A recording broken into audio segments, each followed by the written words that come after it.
আসসালামু আলাইকুম প্ৰিয় দৰ্শক এই মুহূৰ্তত মই উপস্থিত আছো মধ্য অসমৰ নগাঁও জিলাৰ কচুৱাত হ'বলগীয়া আছে এক বৃহৎ ইস্তিমা নগাঁও জিলাৰ কচুৱাত হ'বলগীয়া আছে এই বৃহৎ ইস্তিমা ইতিমধ্যে আপোনালোকে চাই আছে যি পেণ্ডেলৰ কাম বহু পৰিমাণে আগবাঢ়িছে যদিও আৰু মাত্ৰ কেইদিনমান পিছত হ'ব এই বৃহৎ ইস্তিমা 9, 10 আৰু 11 ফেব্ৰুৱাৰী তাৰিখত হ'বলগীয়া আছে এই বৃহৎ ইস্তিমা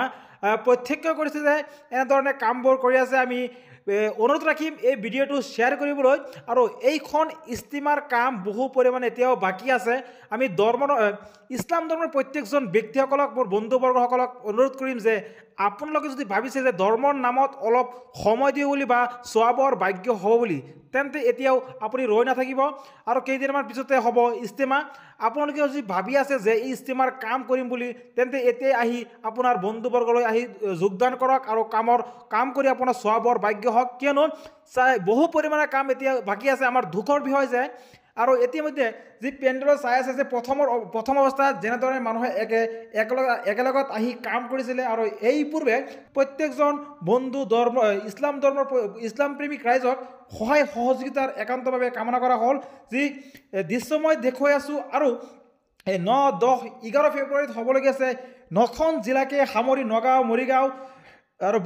9খন জিলাকে সামৰি হ'বলগীয়া আছে এক বৃহৎ ইস্তিমা কেমেৰা পাৰ্চনক অনুৰোধ ৰাখিছোঁ দৃশ্যাংকন দেখুৱাবলৈ এনেধৰণে কাম আৰু চলি আছে আৰু বহু পৰিমাণে কাম বাকী আছে বেছি দিন নাই আপোনালোকৰ সকলো বন্ধুবৰ্গলৈ আহি এতিয়াও কামত যোগদান কৰক আৰু সওৱাবৰ ভাগ্য হওক কিয়নো শৌচাগাৰ পেণ্ডেল চিকিৎসালয়ৰ কাৰ্যালয় আৰু বিভিন্ন কাৰ্যালয়ৰ কাম ইতিমধ্যে বহু পৰিমাণে সম্পূৰ্ণ হৈছে বুলি ক'ব পাৰি ইয়াৰ বিপৰীতে আপোনালোকে প্ৰত্যক্ষ কৰিছে যে ইতিমধ্যে পেণ্ডেলৰ কাম বহুখিনি বাকী আছে আমি এটাই অনুৰোধ ৰাখিম প্ৰত্যেকজন বন্ধুলৈ বা ইছলাম প্ৰেমী ৰাইজলৈ যে আপোনালোকৰ সহায় সহযোগিতাৰ একান্তভাৱে কামনা কৰা হৈছে কমিউনিটিৰ তৰফৰ পৰা আমি আপোনালোকে প্ৰত্যক্ষ কৰিছে যে পেণ্ডেলত এনেধৰণে মানুহে কাম কৰিছে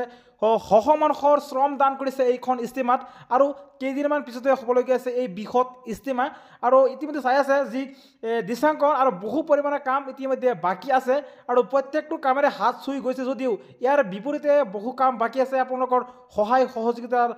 কামনা কৰা হৈছে এনেদৰে মানুহে শ্ৰম দান কৰি আছে আপোনালোকে এতিয়ালৈকে আহক আহি আপোনালোকে ধৰ্মৰ নামত অলপ শ্ৰম দান কৰক আপোনালোকে সওৱাবৰ ভাগ্য হওক তাতকৈ বেছি আমি এটা ইণ্টাৰেষ্ট কথা ক'ব লাগিব যে ইমান